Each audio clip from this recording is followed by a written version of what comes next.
Greetings! So today I wanted to do a little bit of background on fairy tales, folk tales, mythology, folklore, all that fun stuff.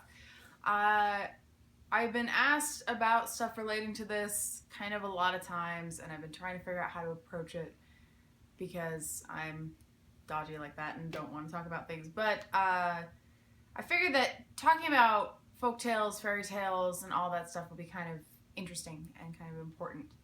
So I've liked fairy tales and folk tales and all this mythological stuff since I was really little, when I was a kid, and it was actually introduced to me by this book, which amazingly I still have. It's been a little beaten up.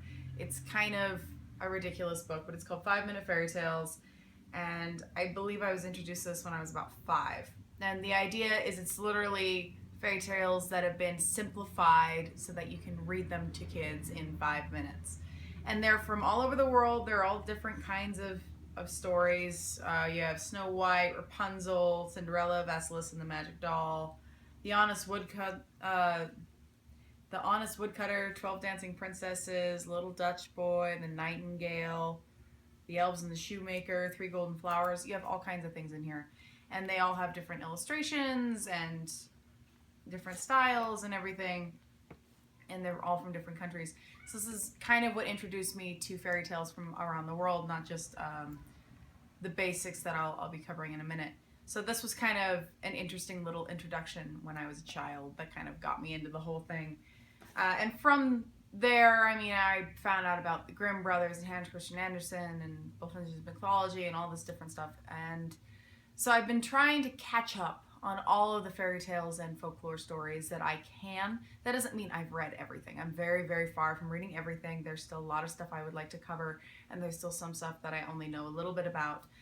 But the idea of wanting to talk about fairy tales and folklore and whatnot is just kind of understanding why we have it. And I took mythology classes in college, and I've always had interest in it, and so I kind of was going back, and inevitably, if you take a mythology class, especially at college level, you're going to hear the name Joseph Campbell. And so Joseph Campbell and the hero's journey and all these different things that he would kind of bring about when it comes to the mythology as metaphor thing, I thought it was kind of interesting. Even if I don't entirely care about his work over much, I did think it was still an interesting thing to bring up and to think about as an extended metaphor. And we tell these stories not just because it's a story, but because it means something. The majority of folktales that we know today were oral tradition for a long period of time before they ended up getting written down, or usually in collections by one or more authors, hence the Grimm brothers. They were not the ones who originally told these, but they're Germanic tales that they have since written down and desaturated a little bit to make them easier for consumption. Because some of these ended up being incredibly violent and very, very dark, and they have since gotten more and more watered down until they're children friendly, even if they weren't initially. So, I mean, I have a whole big pile of books over here that are all different stories. Fairies, Elves, and Goblins, and that's called The Old Stories by Rosalind Curvin. This was one that I picked up from like a metaphysical shop, and it's all just Scottish, Welsh, English, Irish stories about the Fae. And I mean, you include some classics like Tam Lin and Hob Thrush and The Man Who Married a Fairy. And so you just have all these different ones talking about fairies within the UK. This one is The Age of Fable from Bulfinch, and this is talking about different things pertaining to the court of King Arthur, which is something that I haven't had the chance to do that much research on. This is the Mamignon, which I probably pronounced incorrectly, but this is a compilation of different Welsh fairy tale stories. I haven't had the chance to go through this, and like most of my books, I don't really care what shape they're in when I buy them. They're usually really beat up. They have that old book smell. They might have yellow spots on the pages. So some of these are less pretty than others. I've talked about Angela Carter several times before. She does revisits on classic fairy tales. This is just the only one that I currently have of hers, which is the Bloody Chamber, which does feature a company of wolves, the company of Mr. Lion, the Errol King, the Bloody Chamber, Puss in Boots. It has all kinds of interesting takes on fairy tales from a psychosexual perspective. I do suggest reading this, especially if you're kind of like a literature nerd or whatever. This was something I picked up from Barnes & Noble, Irish fairy and folk tales. And, I mean, you have things like the Bunworth Banshee, the Puka, the Witch of Randanthi, the Priest's Soul, the Three Wishes. So this is just all classic, like, Irish folk tales. Another thing picked up from Barnes & Noble, which I haven't had the chance to crack open yet, Lee Morthy Arthur, which is just, you know, the history of King Arthur and the Round Table and all of that. And so this was kind of a fun thing. And I'd really like to know more about Arthurian legend. I only know very scant bits and pieces, usually from films from when I was a kid. Another book I haven't had the chance to really look into yet is Fairytales from Around the World from Andrew Lang.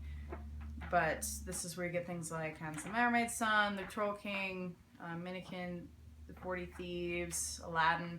These are all just kind of fragmented collections. So that's kind of a fun one. Of course, Grimm's Fairy Tales, The Complete Works. This is the paperback that you can get from Barnes & Noble for $8 instead of the $20 hardcover, which I kind of wish I'd bought. But I mean, this obviously has a lot of the really famous ones, like Cinderella and The Little Mermaids, actually, Hans Christian Andersen. But this is definitely a very popular compilation. We know most of these.